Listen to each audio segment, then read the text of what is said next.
Welcome to another episode of my series on the 9 elements of opera. My name is Darren.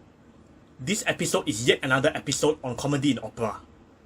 For today's episode, I'll be talking about the first of the 3 opera buffa masterpieces I'll be presenting as examples for you to get to know this subgenre. Today's masterpiece is Mozart's Don Giovanni. Mozart was the first opera buffa composer to raise the subgenre to greatness. Before Mozart, opera buffa had been around for at least a century.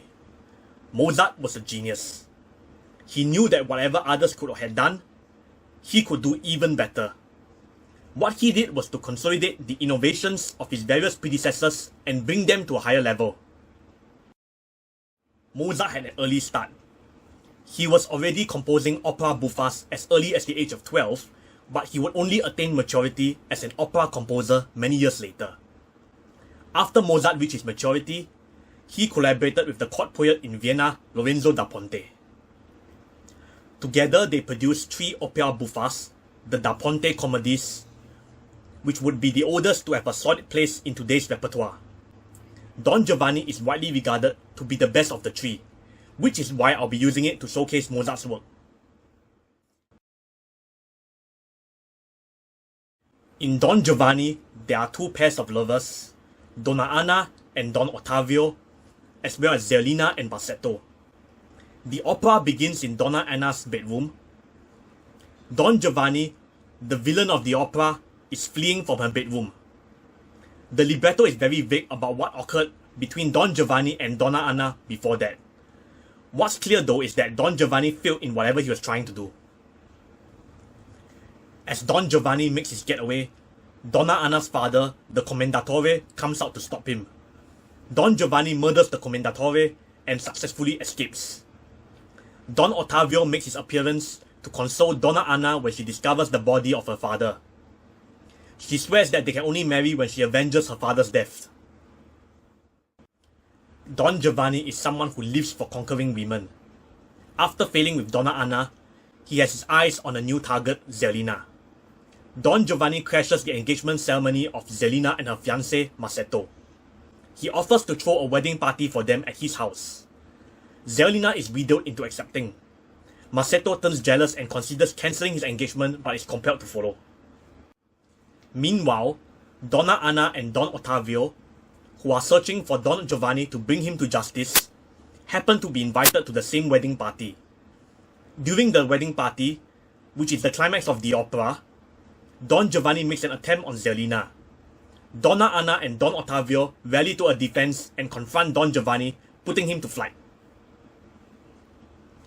During the last act, despite failing with Zerlina, Don Giovanni does not give up. He moves on to a new target, the maid of one of his previous conquests. He instructs his servant Leporello to lure the maid's boss away while he seduces the maid. Don Giovanni's endeavour is ruined when Masetto and his fellow villagers barge in onto the scene. They were wanting to punish Don Giovanni for what he did to Zerlina. Don Giovanni manages to isolate Masetto, beats him up instead, and walks away. Zerlina finds the injured Masetto and mends her differences with him. Don Giovanni meets Leporello at the cemetery. Not having committed enough evil to be satisfied, Don Giovanni forces his servant Leporello to mock the dead Commendatore by inviting his statue at the cemetery to dinner. The statue accepts the invitation. Later the statue comes for his dinner with Don Giovanni. The dinner ends with Don Giovanni being dragged to hell by a bunch of demons as punishment for his wickedness. The opera ends with a hint that Donna Anna will marry Don Ottavio since Don Giovanni received his just deserts for the murder of her father. In my first episode, I mentioned that comedy in opera is for making us laugh or smile. Don Giovanni is one of those comedies which makes us smile. Of course, the opera gives us the usual smiles from watching it end on a happy note with its lovers brought together and the villain receiving what he deserves. However, that's what every comedy does, so what enables Don Giovanni to tower above many other opera buffas? The key to that lies in his title role. The character Don Giovanni gives me the same feeling as Leonardo DiCaprio's Jordan Belfort in the movie The Wolf of Wall Street. As I watched the movie several years back, I know very well that what Belfort was doing is simply wrong. Yet I can't help roaring with laughter as I see him hover dangerously close to the brink each time with escapade after escapade. The opera is nowhere as outrageous, but I still can't suppress my grin as I witness Don Giovanni's high wire act. In my first musical example from this opera, I'm going to show you one of his antics. This is the scene where Leporello is forced to invite the Commendatore statue to dinner.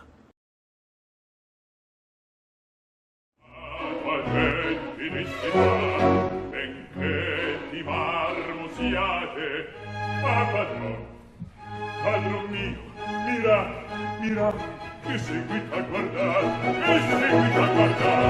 fuori, non attendete,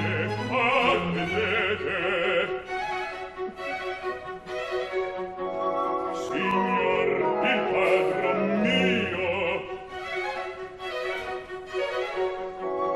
pagate ben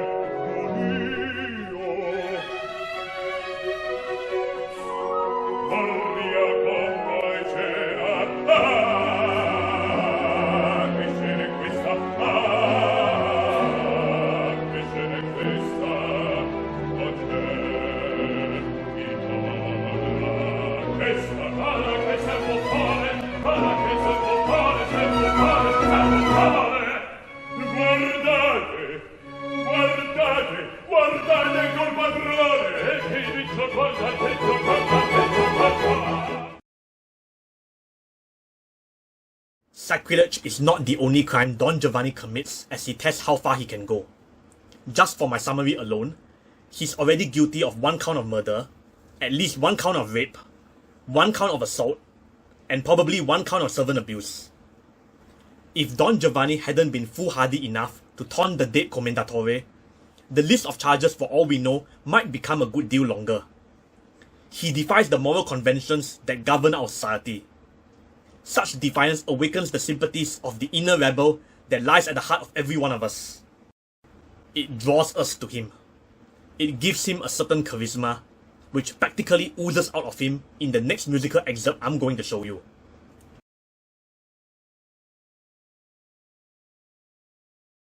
In this excerpt, Don Giovanni looks forward to the wedding party where he'll be laying his hands on Zelina. Finca del vino, calda la testa, una confessa fa preparar. Se trovi in piazza qualche ragazza, che con quella cerca menar, che con quella cerca menar, senza alcun ordine, la casa sia, chi minuetto, chi la follia, chi la demanda, para bailar chi minuetto, para bailar chi la follia, para bailar chi la demanda, para bailar, ed un tanto dall'altro canto, con questa quella vuoi amoreggiar, alla mia lista domani mattina una decina devi aumentar, alla mia lista una decina devi aumentar, se con in piazza qualche ragazza e con quella cerca menar, alla mia lista domani mattina una decina devi aumentar, senza alcun ordine la casa sia, chi il minuetto, chi la follia, chi la demanda, para bailar, alla mia lista domani mattina una decina devi aumentar, una decina devi aumentar, una decina devi aumentar, devi aumentar, devi aumentar, devi aumentar.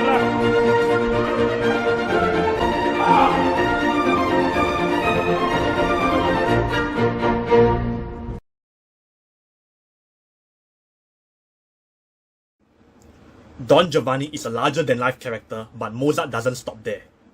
For Don Giovanni to be able to cast his most effective spell on us, he needs plenty of support from the other characters in the opera. Mozart did give him that support. Mozart gives every other character in the opera, even relatively minor ones like Masetto and the Commendatore, flesh and blood through the music he composed for them. All the characters have at least some amount of humanity. Every one of them is a victim of Don Giovanni. The more human each of them appears to us, the better able we are in appreciating the impact Don Giovanni makes on their lives. This gives Don Giovanni his power as a character. At the same time, it also makes every scene in the opera capable of leaving its mark on us in some form. This is what makes Don Giovanni among the greatest operas, let alone opera buffas of all time. Due to time constraints, I'm only going to introduce you to just a few of the characters from the opera. The musical excerpts I'll be presenting will allow you to have an idea of how lifelike Mozart made them. Listen to a short excerpt from the aria the adorable Zerlina sings to calm the jealous Masetto down before they attend the wedding party at Don Giovanni's house. I think that this excerpt is sufficient for demonstrating Zerlina's ability of melting hearts.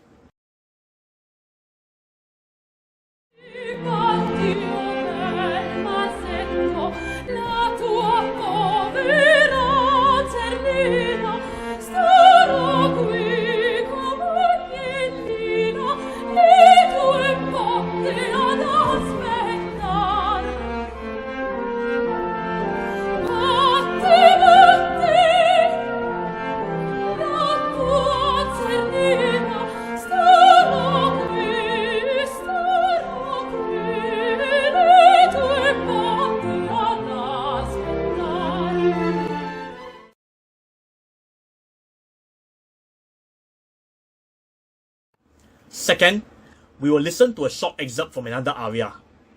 Don Giovanni wants Leporello to help him shake off a clingy woman whom he dumped, so Leporello sings this aria to her. As he sings, the mean Leporello simply can't resist poking at her wounds while he reveals the truth about his master as a serial cheat.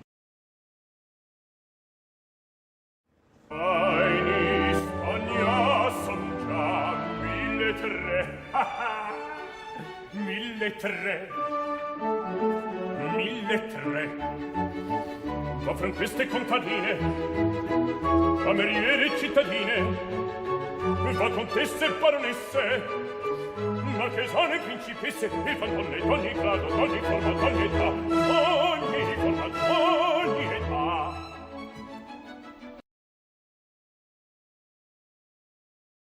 As one of the greatest operas of all time, there's certainly more to Don Giovanni, but I'll leave it for another time. In my next episode, I'll be presenting the second of the opera buffa masterpieces I'll be using as examples for you to get to know the subgenre. If you had fun watching this video, please help me like it. If you'd like to continue chasing this series, please subscribe to my channel. If you wish to express your views about it or discuss it further, please feel free to leave a comment. Thank you and stay tuned.